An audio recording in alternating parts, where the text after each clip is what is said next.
এই মুহূর্তে শিক্ষক, সরকারি কর্মচারী এবং পেনশনারদের জন্য ডিএ নিয়ে উঠে এসেছে একটি গুরুত্বপূর্ণ আপডেট।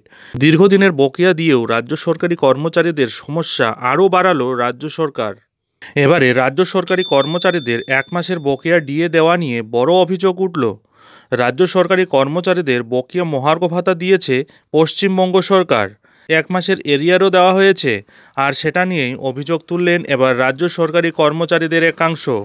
তাদের দাবি, এটি নিয়ে ভবিষ্যতে কোনো সমস্যা হতে পারে, তাই অবিলম্বে সেই বিষয়টি ঠিক করে নেওয়া দরকার। 1 মাসের বকেয়া মহার্ঘ ভাতা প্রদানের ক্ষেত্রে ভুল তথ্য দেওয়া হয়েছে, এমনই অভিযোগ উঠেছে। 1 মাসের বকেয়া মহার্ঘ ভাতা প্রদানের ক্ষেত্রে ভুল তথ্য দেওয়া হয়েছে, এমনই অভিযোগ উঠল। আসলে ডিএ এরিয়ার না দেখিয়ে দেখানো হচ্ছে আইআর অর্থাৎ interim relief. Annual statement download করা হলেও সেখানেও একইভাবে একই ভুল দেখাচ্ছে, আর এটি নিয়েই উঠছে প্রশ্ন।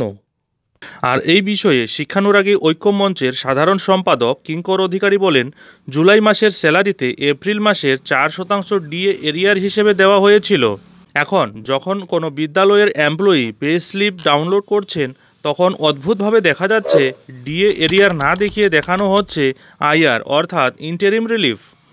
অ্যানুয়াল স্টেটমেন্ট ডাউনলোড করলে সেখানেও একইভাবে একই ভুল দেখাচ্ছে। এটি সম্পূর্ণ ভুল তথ্য। আমরা শিক্ষা দপ্তরের কাছে দাবি জানাচ্ছি, এই ভুল যত তাড়াতাড়ি সম্ভব সংশোধন করে দেওয়া হোক। কারণ বিভিন্ন কাজে পে স্লিপ ব্যবহার করা হয়, আর সেখানে এই ভুল তথ্য কোনোভাবেই কাম্য নয়।